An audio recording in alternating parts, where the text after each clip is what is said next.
I grew up on the south side of the city. I was raised with a black mom and a white dad, and I grew up mostly with my mom, and so we lived in mostly all black neighborhoods. I went to all black schools. You have African Americans that are currently oppressed by this system that wasn't designed for their prosperity in the first place. How are we going to address this issue of racial prejudice and racial injustice, and how will we create a system that allows for all people to prosper spiritually and materially?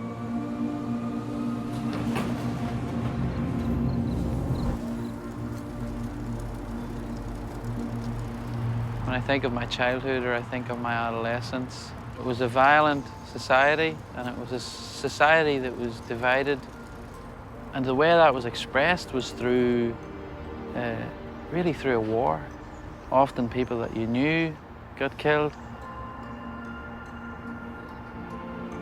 Because it's everywhere, it's very difficult to have a vision of life that transcends what's happening.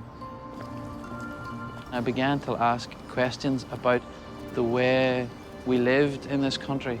You know, why are we a society at war? We don't seem so different. Are we so different?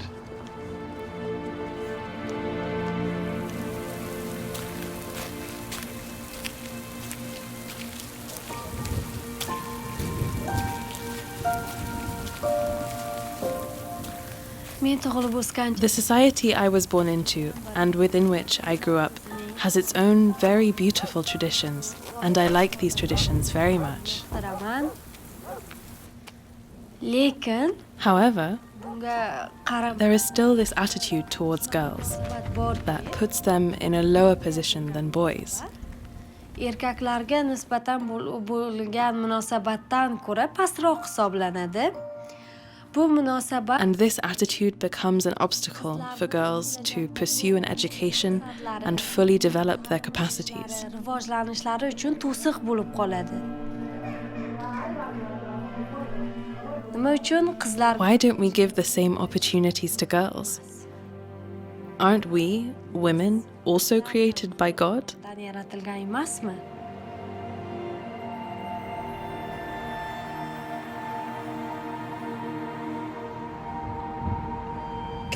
I was lost, with no purpose. I was a person without any dream, a person without any identity.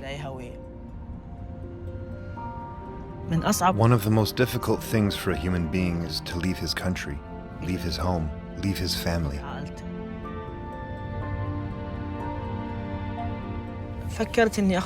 I decided to leave Iraq for a number of reasons, spiritual and material. We would mainly engage in argument to prove that my opinion is better than yours, my religion is better than yours, and my race is better than yours.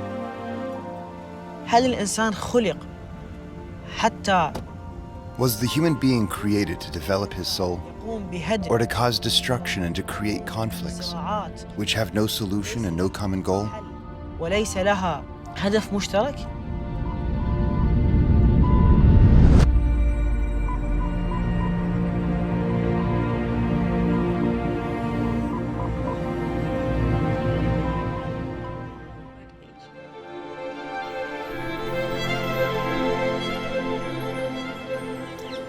I love coming here at dawn. This is a peaceful, beautiful place. This is the shrine of the Bab, who was born 200 years ago.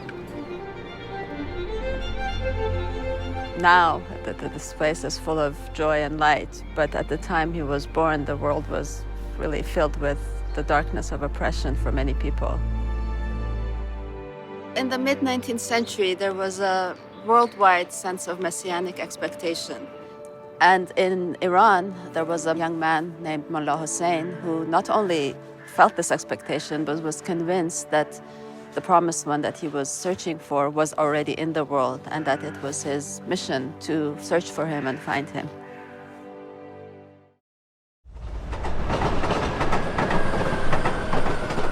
The first time I heard about the teachings was in this place, in Vienna. In the beginning, I was not interested. And I reacted in a sarcastic way, disbelieving that such a thing could exist. It's impossible that there is a new religion.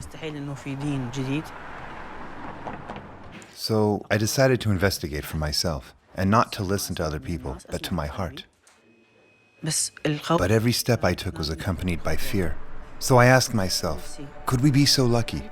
Am I so lucky that God hasn't given up on us and on humanity, and sent us a new messenger, and for my lifetime?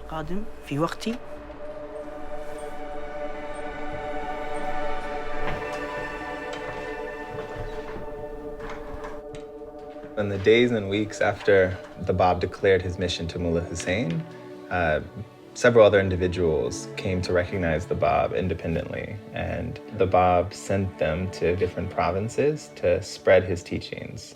Thousands responded, but this alarmed the authorities.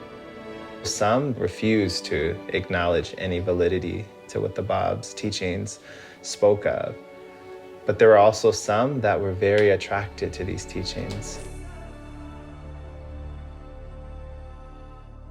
The popularity of the Bab grew to such an extent that the authorities finally saw that there was no other way to stop the spread of his faith but to execute him. So in 1850, the order for his execution was issued.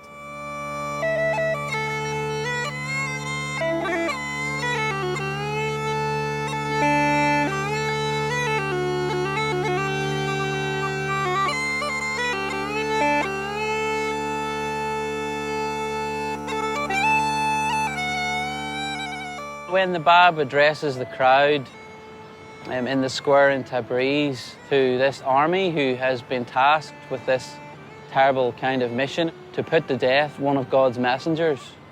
And I think it's very poignant because here the Bab is with this young devotee beside him, Anis, who wanted to give his all. The Bab then, he actually uses Anis as an example to the crowd.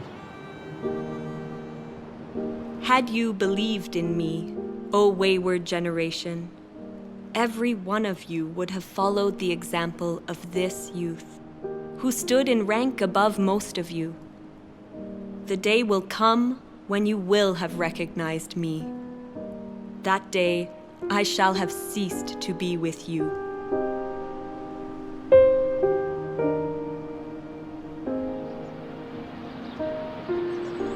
One of the things that the heart is drawn to in relation to the martyrdom of the Bab, I think, is this idea of sacrifice. His only motivation was to carry the message of God to humanity. The authorities thought that they had snuffed out the light of the Bab, but really, with his execution, a new power had been released into the world. He had made a decisive break with the past and prepared the way for the coming of him whom God shall make manifest, Baha'u'llah. Baghdad, April 1863. Baha'u'llah, one of the few prominent supporters of the Bab to survive the massacres of the previous years, declares to his companions that he is the great divine educator heralded by the Bab. For the next 3 decades, uninterrupted divine revelation flows from Baha'u'llah's pen, inspiring people from every background to discover their noblest qualities and create a new pattern of life. For bringing these teachings to humanity, Baha'u'llah endures imprisonment, torture, and exile.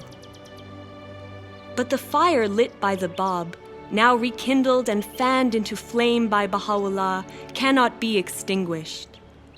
Baha'u'llah counsels humanity.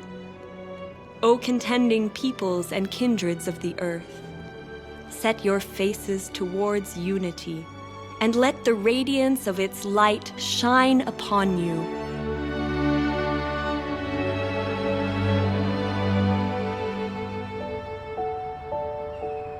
My family is related to the Bab. The Bab's uncle was my great-great-great-grandfather. But millions of people in the world have a spiritual connection to the Bab. In fact, everyone, all of humanity, has a spiritual connection to the Bab and Baha'u'llah. They came for all people to come together as one family.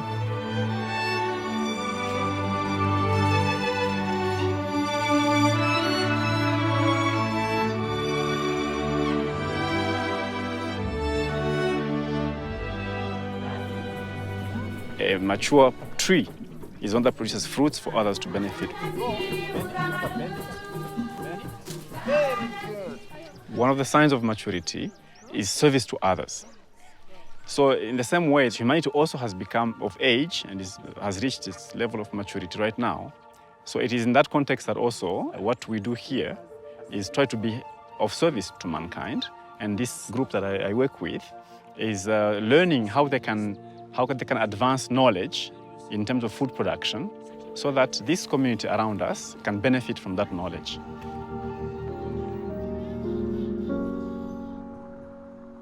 The concept of worship is something that is united in the writings of Baha'u'llah and the Bab with service. The Bab says the days when idol worship were deemed sufficient have ended, and that the time has come when not but the purest motive supported by deeds of stainless purity would be acceptable unto him. The vision of this house of worship is one in which people come in to say prayers from every background, from every walk of life, but also they flow out of this temple to go and to do deeds that are of service to humankind.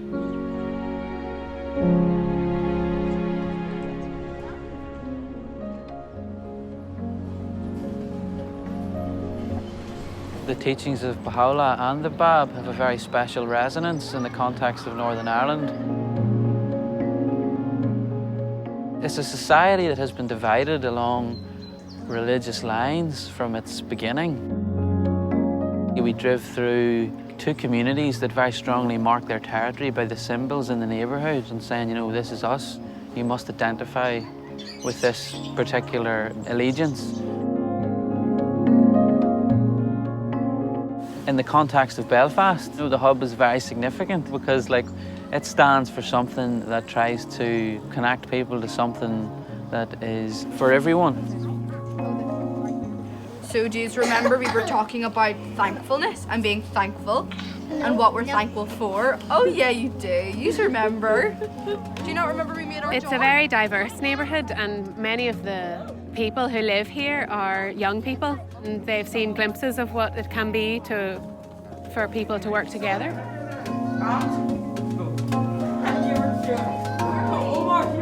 We've been trying to make it beautiful, so it'll also be a place that people can come and feel the spirit of what the physical building represents, which is that so powerful is the light of unity, it can illuminate the whole earth.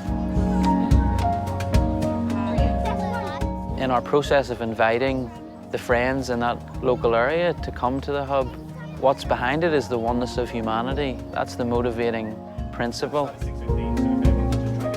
What we're trying to do is work with young people who can get a vision for a future for Northern Ireland that can be unified.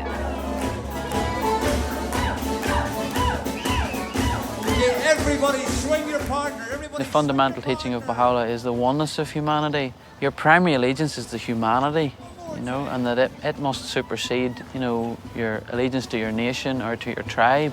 A big finish.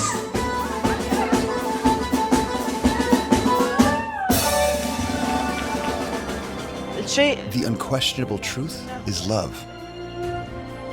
Love is what we share with everyone in our society. Love is the reason we exist.